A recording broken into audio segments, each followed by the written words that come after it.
Descriptive writing ये एक बहुत ही इम्पॉर्टेंट रोल प्ले करता है आरबीआई ग्रेड बी के एग्ज़ाम में। बट एस्पिरेंट्स के बीच में इसको लेके उतनी ही प्रॉब्लम्स रहती हैं। लोग बहुत बार कंफ्यूज रहते हैं कि डिस्क्रिप्टिव कैसे प्रैक्टिस करें, कैसे बेटर करें और क्या सोर्सेज हो सकती है जिसको हम यूज़ कर सकते हैं डिस्क्रिप्टिव के लिए। तो वेलकम बैक, आई एम अमन पोद्दार। और जैसा कि पिछले वीडियो में मैंने आप लोगों से प्रॉमिस किया था कि जो मेरा अगला वीडियो होगा वो इससे ही रिलेटेड होगा। तो इस वीडियो में मैं आप सबसे शेयर करूंगा जो सोर्सेज मैंने यूज़ किया था, जो स्ट्रैटेजी मैंने यूज़ की थी, जिससे मैंने डिस्क्रिप्टिव को सॉर्ट ऑफ प्रैक्टिस किया और एग्ज़ाम में जाके डिसेंट मार्क्स में डिस्क्रिप्टिव में लेके आया। मैं अपना स्कोर कार्ड भी दिखाऊंगा 2022 और 2023 दोनों के अटेम्प्ट्स का, और आप सबों से इन डिटेल बात करूंगा कि डिस्क्रिप्टिव राइटिंग को आप कैसे बेहतर बना सकते हैं। तो बने रहिए इस वीडियो में मेरे साथ और लास्ट तक देखिएगा। चलिए, डिस्क्रिप्टिव राइटिंग के लिए मैं आपको दो पार्ट में समझाऊंगा। पहले पार्ट में है आपके सिलेबस की अंडरस्टैंडिंग। ये सिलेबस आपके सामने है, मैं इसके बारे में बात करूंगा, इसकी अंडरस्टैंडिंग, इसकी प्रिपरेशन। और पार्ट टू में होगा जो भी टूल्स आप यूज़ करके डिस्क्रिप्टिव राइटिंग को परफेक्ट कर सकते हैं या प्रैक्टिस कर सकते हैं। सबसे पहली चीज़, जब भी आप सिलेबस को देखेंगे, आपको जितनी जल्दी ये याद हो जाए उतना अच्छा। और जो भी इसमें पॉइंट है, जैसे कि देखिए ये जो सिलेबस है मैंने ऑफिशियल नोटिफिकेशन से लेके इसको टैबुलर फॉर्म में, पॉइंट के फॉर्म में इसको कर लिया है, तो दैट मुझे पता हो कितने टॉपिक्स मुझे पढ़ने हैं। और ये जो टॉपिक है ना, ये अपने आप में एक क्वेश्चन होता है। जो 2021 और 2022 में अगर किसी ने अटेम्प्ट दिया होगा या आपने प्रीवियस ईयर क्वेश्चन देखा होगा तो आप देख पाएंगे कि एज इट इज़ एक टॉपिक, ये जो यहाँ पे लिखा हुआ है ना, इनमें से कुछ एक टॉपिक डायरेक्टली वहाँ पूछा गया है और आपको 10 मार्क्स के लिए, 15 मार्क्स के लिए उसको एक्सप्लेन करना है। अब क्या है, 2023 वाले एग्ज़ाम में क्या हुआ कि एप्लीकेशन बेस्ड क्वेश्चंस थोड़े पूछे जाने लगे हैं।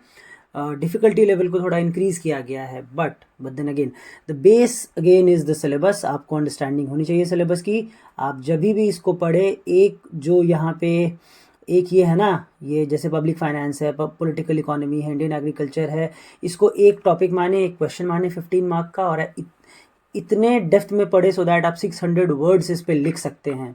मैं आपको एग्जांपल देता हूँ। 2021 का ये क्वेश्चन है, मेजरमेंट ऑफ ग्रोथ से डायरेक्ट क्वेश्चन आया था। ठीक है, poverty alleviation and employment generation की क्या स्कीम्स हैं, इसमें भी डायरेक्ट क्वेश्चन आया है। इन्वायरमेंट से रिलेटेड क्वेश्चन पूछे गए हैं। ये मैंने खुद इस क्वेश्चन को आंसर किया है।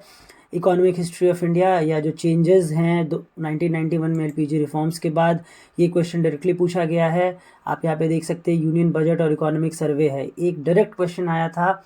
यूनियन बजट में गवर्नमेंट का कुछ ऐसा था कि 6 पिलर्स या 5 पिलर्स ऑफ ग्रोथ करके उससे डायरेक्ट क्वेश्चन आया था। तो अगेन आपको ये पढ़ना होगा। आप जब तक डेप्थ में नहीं पढ़ेंगे, आप प्रीवियस ईयर क्वेश्चन से वाकिफ़ नहीं होंगे, तब तक ये पॉसिबल नहीं होगा।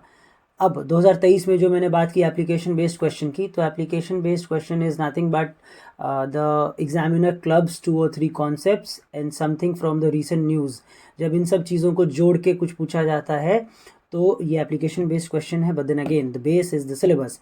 एक एग्जांपल मैं आपको देता हूँ इस साल के एग्ज़ाम का। इस साल पूछा गया था यूएन का कोई रिपोर्ट जो कि जेंडर इक्वालिटी से रिलेटेड था, उसको डिस्कस करने के लिए कहा गया था। But as I did not study it because it is too deep, और आई थिंक बहुत सारे लोगों ने यही किया होगा। जो बेस वहाँ पे टर्म मिला वो था जेंडर इक्वालिटी। तो जेंडर इक्वालिटी पे ही हमने आंसर वहाँ पे लिखा और उस हिसाब से ही मार्क्स भी मिले। बट देन येस, जब भी एप्लीकेशन बेस्ड क्वेश्चन पूछा जाएगा, if it is too complex, you can always fall back on to the base terms that you get there, that is from the syllabus. Okay, तो आप इसको देख सकते हैं। सिलेबस को आप जितनी जल्दी मेमोराइज़ कर लें उतना अच्छा है। आप हमेशा सेग्रीगेट कर पाएंगे करंट अफेयर्स को भी। आपको एहसास होगा कि क्या न्यूज़ इंपॉर्टेंट है, क्या कितनी इंपॉर्टेंस होल्ड करता है। बिकॉज़ अगर वो कोर पार्ट आपके इस सिलेबस का बन जाता है तो दैट इज़ नेचुरल इम्पॉर्टेंट। तो मैंने ये बात कर लिया कि कैसे इसको करना है। आप अगर ईएसआई का सिलेबस देखें, विवेक सिंह सर की इकोनॉमी की बुक है, मैंने उसको रिकमेंड भी किया है अपने स्ट्रैटेजी वाले वीडियो में, क्योंकि मैंने खुद उसको पढ़ा था। It is very well written, very easy to understand, और ये जितने भी टॉपिक्स हैं आपको वहाँ पे ऑलमोस्ट सारा ही मिल जाएगा ईएसआई का, और कुछ पार्ट्स फाइनेंस के। ठीक है, आप जैसे देख सकते हैं कि फाइनेंस है, मैनेजमेंट में बिग 5 मॉडल ऑफ पर्सनालिटी ये क्वेश्चन आया था, बिल्कुल सेम टू सेम, बस एक्सप्लेन करने के लिए, ठीक है। और यहाँ पे एथिक्स से क्वेश्चन आ चुका है, कॉर्पोरेट गवर्नेंस, कम्युनिकेशन में वर्बल नॉन वर्बल। तो सिलेबस सॉर्ट ऑफ कन्फाइंड आप कह सकते हैं फाइनेंस और मैनेजमेंट का। आप जितने अच्छे से प्रिपेयर करेंगे, जितने अच्छे से लिख पाएंगे, उतना आपके लिए अच्छा होगा, बिकॉज भर भर के मार्क्स मिलते हैं अगर आप अच्छे आंसर्स लिखें तो ये हो गया part 1, understanding of the syllabus. Part 2 में आता है टूल्स, जिससे कि आप प्रैक्टिस कर सकते हैं। एक लैपटॉप या कंप्यूटर का एक्सेस होना इज़ मस्ट। कीबोर्ड जो अच्छे क्वालिटी का होता है उस पर तो आपकी स्पीड अच्छी हो जाएगी प्रैक्टिस करने के साथ, बट टू बी श्योर, क्योंकि एग्ज़ाम में जो कीबोर्ड आपको मिलता है sometimes the keys are a bit sticky या फिर वो पुराने होते हैं, तो थोड़ा लो क्वालिटी का कीबोर्ड आप ख़रीद सकते हैं प्रैक्टिस करने के लिए। मैंने भी ख़रीदा था। चलिए मैं आपको अब दिखाता हूँ अगला पार्ट इसका। पहले मैं आपको एक बार ये दिखा दूँ, ये 2022 के एग्ज़ाम का है जो मेरे मार्क्स थे। डिस्क्रिप्टिव में ESI में 28, पेपर 2 में 64 which is I think good marks, और पेपर 3 में 39। दिस इज़ ऑल्सो गुड, क्योंकि मैंने कंपैरिजन देखा था सबका, कितने मार्क्स सबको आए थे। इस साल जो मुझे मिला है, अगेन डिस्क्रिप्टिव ESI में बिल्कुल सेम 28, इंग्लिश में 60.5, थोड़ा कम हुआ, बट आई थिंक हाईएस्ट भी इस बार कम था। और पेपर 3 का जो डिस्क्रिप्टिव उसमें 35, तो again I will consider this as more than average marks. अब जो 2 टूल्स मैं आपको बताऊंगा, पहला तो है ये ग्रामरली। आप ये ग्रामरली खोलिए, उसमें आप साइन अप कर लीजिए, उसके बाद ऐसा आपको इंटरफेस मिलेगा। आप न्यू पे जा सकते हैं, ठीक है। और एक सेकंड, सॉरी। न्यू पे जाने के बाद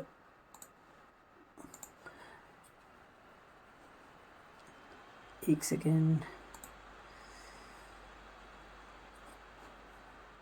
यस, आप न्यू पे जाएंगे तो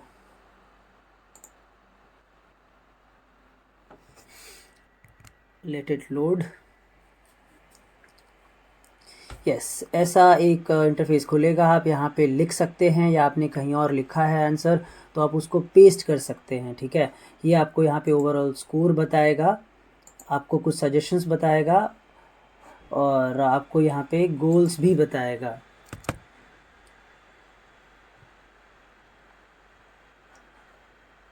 just a sec, sorry for this.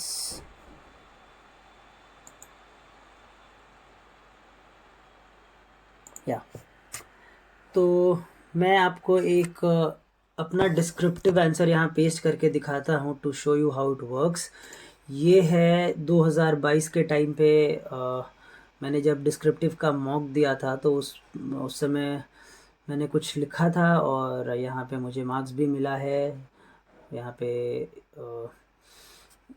एक सॉर्ट ऑफ वो भी मिला है कि कैसा मैंने किया है, क्या मुझे इम्प्रूव करना चाहिए। तो यहाँ से मैं इसको करता हूँ कॉपी, ये यहाँ तक है, को किया Ctrl+C, यहाँ पे आके किया Ctrl+V। यहाँ पे आपको ये गोल सेट करने को कह रहा है, तो आप इसको जैसा एज इट इज़ रहने दें। आप इसको चेंज करके भी देख सकते हैं, एक्सपर्ट या फॉर्मल। इससे क्या होगा कि आप मिमिक कर पाएंगे कि जब अगर बहुत स्ट्रिक्ट चेकिंग होगी और जब अगर नॉर्मल चेक होगा तो आपको कितने मार्क्स मिलेंगे। सो यहाँ पे एज यू कैन सी मेरा स्कोर ये बहुत कम दिखा रहा है। अब आप यहाँ से क्या कर सकते हैं, this is the part where you learn. आप यहाँ पे देख सकते हैं कि आपने क्या क्या बहुत बेसिक ग्रामेटिकल एरर्स किए हैं। डोंट वरी, ये होता है, सबके आंसर में होता है, मेरे में आप देख सकते हैं बहुत ज़्यादा है, ठीक है। आप जब इसको क्लिक करेंगे तो ये आपको बताएगा कि इसके जगह पे आप क्या कर सकते हैं। आप उसको एक्सेप्ट कर लीजिए, ठीक है। आप एक्सेप्ट कर लीजिए, आपको यहाँ पे क्लियर एक आइडिया मिल जाएगा कि आपने क्या गलतियाँ की हैं। दूसरी बात, जब आप यहाँ पे प्रीमियम जिनके पास एक्सेस है उनको और अच्छा है, क्योंकि प्रीमियम में कुछ सजेशंस हैं जिससे आप नॉर्मल ग्रामेटिकल एरर्स के बाद भी अपने आंसर्स को और परफेक्ट कर सकते हैं। बट आप इससे भी काम चला सकते हैं। हाँ, एक और चीज़ that is very important, correctness एक पार्ट है। करेक्टनेस का मतलब हुआ कि ग्रामेटिकल एरर्स कितने हैं। बाकी 3 और चीज़ है विच इज़ रियली इंपॉर्टेंट। एक है क्लैरिटी, आप जिस चीज़ के बारे में लिख रहे हैं कितनी क्लैरिटी से लिख रहे हैं, कहीं आप टॉपिक से डेविएट तो नहीं कर रहे हैं, या फिर आपसे जो क्वेश्चन पूछा गया है आप उसके बारे में लिख रहे हैं, या आप थोड़ा हट के उससे लिख रहे हैं। इंगेजमेंट, आपका आंसर कितना इंटरेस्टिंग है, ये भी यहाँ पे आपको बताया जा रहा है। और आपकी डिलीवरी, आप कैसे डिलीवर कर रहे हैं अपने आइडियाज़ को, कितना आप एक्सप्रेस कर पा रहे हैं, ये भी यहाँ पे बताया जा रहा है। तो all in all this is free and this is very very helpful. आप कभी भी आंसर प्रैक्टिस करें, जहाँ पे भी आप कॉपी करके यहाँ पे चेक कर सकते हैं, या आप यहाँ पे भी आंसर लिख सकते हैं। टू स्टार्ट विथ आप लोग एक एक्सरसाइज कर सकते हैं, right about your self in 200 और 300 वर्ड्स। ठीक है, टाइम को हटा के देखिए how much or how well you can write. So this is one tool. Second tool जो आप यूज़ कर सकते हैं that is चैट जीपीटी। मैं आपको बताता हूँ चैट जीपीटी के बारे में। चैट जीपीटी से आप आंसर लिखवा सकते हैं, आंसर चेक भी करवा सकते हैं, and it is a very helpful tool. मैं आपको एग्जांपल देता हूँ।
देखिए, एक ट्रिक है चैट जीपीटी यूज़ करने का। आप जितने स्पेसिफिक क्वेश्चंस पूछेंगे, ये उतना ही स्पेसिफिक आंसर आपको प्रोवाइड करेगा।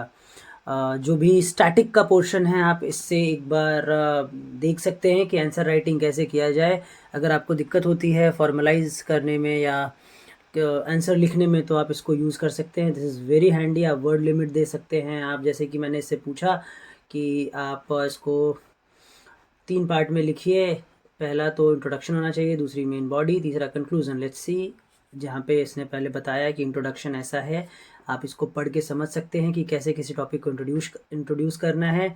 Body, as you can see, advantages इसने बताया कि क्या है, डिसएडवांटेज क्या है, और कंक्लूड भी किया है। उसी तरह आप बहुत चीज़ इससे पूछ सकते हैं। फॉर एग्ज़ाम्पल,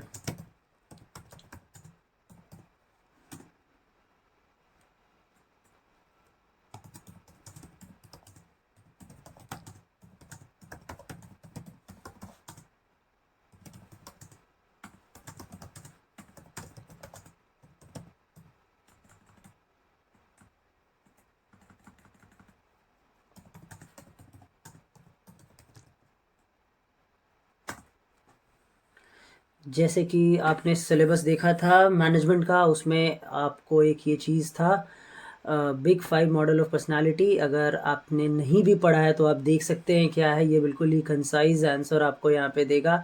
सी, जिसके पास एक्सेस नहीं भी है कोर्स में, कोर्स किसी भी कोर्स का, वो भी मैनेजमेंट का पार्ट यहाँ चैट जीपीटी से कर सकते हैं। It's readily available for you guys. आप इसको यूज़ कीजिए। ठीक है, ये ऐसे आपको आंसर देगा। आप इसको, जो आंसर आपने लिखा है, उसको इवैल्यूएट करने भी कह सकते हैं। आप इससे सजेशंस भी मांग सकते हैं कि how can I improve my answer. जो काम आपको ग्रामरली करके दे रहा है, वो काम प्लस उससे ज़्यादा एक जनरेट करना, आंसर लिखना कैसे सीखें, वो आंसर लिखना सिखा भी सकता है चैट जीपीटी आपको। तो आप ये 2 टूल्स यूज़ कर सकते हैं। जैसा मैंने आपको बताया, आप सिलेबस को कैसे कवर करें और कैसे इसको प्रैक्टिस करें, आप वो कर सकते हैं। और अभी भी अगर कोई डाउट है, आप मुझसे पूछिए, तो मैं मे बी एक सेशन ये कंडक्ट कर दूँ लाइव क्लास करके, कि मैं भी कुछ लिखूं, और फिर will get into the mindset कैसे हम लिखते हैं। ठीक है, बट इन दोनों चीज़ों को आप यूज़ कर सकते हैं अपने एडवांटेज के लिए। So guys, thank you for watching this video and we'll meet again in another video. Bye.